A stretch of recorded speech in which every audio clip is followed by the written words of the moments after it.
अब हम इस वीडियो में एलईडी के ब्राइटनेस को कैसे कंट्रोल करें सीखेंगे। पिछली बारी जब हमने एलईडी को ब्लिंक कराया तब डिजिटल पिन यूज़ किया था। आपको याद होगा हमने पिन नंबर 13 में एलईडी को कनेक्ट करा था। हमें ये बात मालूम है कि डिजिटल पिन सिर्फ ऑन या ऑफ करता है। ऑन मतलब 0 वोल्ट दे दिया, ऑफ मतलब 5 वोल्ट दिया। इसलिए ब्लिंक कराने के लिए हमने डिजिटल पिन को यूज़ किया। बट अब हमें ब्राइटनेस को कंट्रोल करना है। अब हम क्या करें? अब हम ऐसे केस में PWM पिन को यूज करते हैं। PWM का फुल फॉर्म होता है पल्स विड्थ मॉड्यूलेशन। इसके बारे में हमने पहले डिस्कस करा था कि ये एक ऐसी टेक्निक है जो डिजिटल पिन को एनालॉग पिन में कन्वर्ट कर देता है। तो आप सोच रहे होंगे कि हम तो फिर आर्डिनो का एनालॉग पिन क्यों नहीं यूज कर सकते। तो मैं आपको फिर से बताता हूँ कि एनालॉग पिन सिर्फ इनपुट लेता है, आउटपुट नहीं देता। इसलिए हम PWM पिन्स को यूज करते हैं। तो आपको याद आ रहा होगा कि PWM पिन्स के आगे एक टिल्ट साइन लगा होता है। इससे हम आइडेंटिफाई कर देते हैं कि आर्डिनो का कौन सा पिन PWM पिन है। तो दोस्तों मैंने आपको बताया था कि ये PWM पिन आर्डिनो के ड्यूटी साइकिल को चेंज करता है। ड्यूटी साइकिल मतलब कितने टाइम तक ये डिवाइस एक्टिव है, मतलब कितने टाइम तक ऑन है।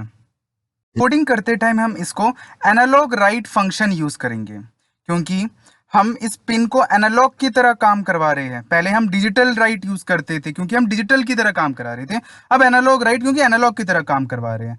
एंड हमेशा 0 से लेके 255 तक की वैल्यू लेता है। अब आप सोच रहे होंगे कि 255 वैल्यूज कैसे आई। दोस्तों ये 8 बिट बाइनरी यूज करता है, that's why 2 to the power 8 is 256 and 0 से शुरू होता है, इसलिए 255 तक वैल्यूज देता है। अगर मैंने एनालॉग राइट 0 लिखा तो मतलब 0% ड्यूटी साइकिल, मतलब ऑफ ही रहेगा। अगर मैंने एनालॉग राइट 127 लिखा तो 50% duty cycle and half brightness में एलईडी को ग्लो कर देगा। अगर मैंने एनालॉग राइट 255 लिखा तो इसका मतलब है ये 100% ड्यूटी साइकिल में चलेगा एंड लाइट पूरी कंटिन्यूअस पूरी पूरी ब्राइटनेस फुल ब्राइटनेस के साथ लाइट जलेगी। तो चलो अब हम इसको आर्डिनो के साथ कैसे करेंगे देखते हैं। तो चलो एलईडी एंड आर्डिनो लेते हैं। इसमें आर्डिनो ऊनो लिया है। आप देख सकते हो पिन्स में पिन नंबर के आगे कई पिन नंबर के आगे टिल्टेड साइन लगे हुए हैं, जैसे 3, 5, 6, 10, 9, 11 के आगे टिल्टेड साइन लगे हैं। तो मैं एलईडी का पॉजिटिव लेग किसी भी एक PWM पिन में लगा दूंगा। सपोज मैंने 11 पे लगा दिया एंड जो नेगेटिव पिन है वो मैंने ग्राउंड पे लगा दिया। जो कैथोड जो होता है एलईडी का वो मैंने ग्राउंड पे लगा दिया। तो चलो ठीक है, अब हम कोडिंग करते हैं।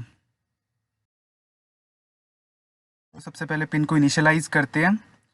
पिन मोड लिया, ब्रैकेट में 11, हमने 11 पिन लिया था।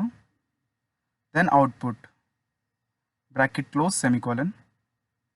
अब हम वॉइड लूप में चलेंगे, हम लिखेंगे एनालॉग राइट एंड ब्रैकेट में पिन नंबर 11 कोमा जो भी वैल्यू हम देना चाहते हैं, जैसे 0 से लेकर 255 तक के बीच में कोई भी वैल्यू दे सकते हैं। तो मैंने 100 लिया। तो याद रखना 0 मतलब लाइट जलेगी नहीं, 255 मतलब मैक्सिमम वोल्टेज एंड उसके बीच में कोई भी वैल्यू ले सकते हैं।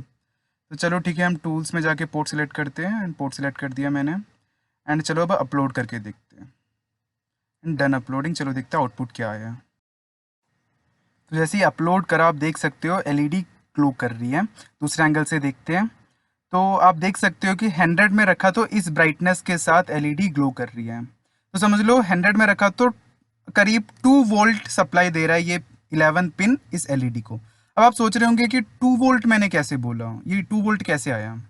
तो दोस्तों 5 वोल्ट को हम 256 के साथ डिवाइड करेंगे तो वैल्यू आती है 0.019 वोल्ट। अब इसको जितनी भी हम वैल्यू लेते हैं, सपोज मैंने 100 लिया तो 100 इंटू 0.019 वोल्ट करेंगे तो जो वैल्यू आएगी उतनी वोल्ट की सप्लाई होती है इसके अंदर। तो चलो हम वैल्यूज को चेंज करके देखते हैं। तो अब इस 100 को मैं चेंज कर देता हूँ, इसकी वैल्यू लगा देता हूँ मैं 200। तो अब देखते हैं कि 200 में रखा तो क्या होता है। अपलोड करते हैं।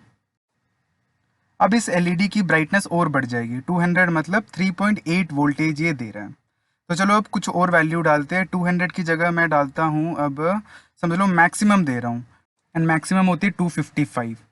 तो चलो अपलोड करते हैं, Ctrl+U एंड देखते हैं। आप देख सकते हो फुल ब्राइटनेस के साथ ये जल रही है, मतलब 5 वोल्ट पूरा ले रहा है अभी एलईडी। तो अब वैल्यूज़ को चेंज करके देखते हैं। अब थोड़ी कम वैल्यूज़ डालते हैं, सपोज़ मैंने 255 को हटाकर मैंने 50 कर दिया। तो चलो ठीक है, अब देखते हैं, अपलोड करते हैं कि क्या एलईडी में चेंज आता है। देन अब आप देख सकते हो ब्राइटनेस अब कम हो गई है 50 में फिर से। चलो अब कुछ और वैल्यू डालते हैं। अब 50 को हटा के मैं 10 कर देता हूँ। तो मैंने यहाँ पे 10 कर दिया है। अब चलो अपलोड करते हैं, Ctrl+U। So done uploading. अब आप देख सकते हो कि एलईडी की ब्राइटनेस बहुत कम हो गई है, मतलब बहुत कम वोल्टेज इसमें जा रहा है। तो अब चलो ठीक है, कुछ और वैल्यू डाल के देखते हैं। 10 की जगह मैं 0 डाल देता हूँ। सपोज़ कोई वोल्टेज नहीं दे रहा मैं, तो 0 आ रहा है, तो गेस करिए क्या होगी एलईडी की ब्राइटनेस। तो ये एलईडी जलेगी ही नहीं, क्योंकि 0 मतलब 0 वोल्टेज, कोई वोल्टेज नहीं जा रही तो एलईडी नहीं जलेगी। तो इस तरीके से हम एलईडी के ब्राइटनेस को कंट्रोल करते हैं।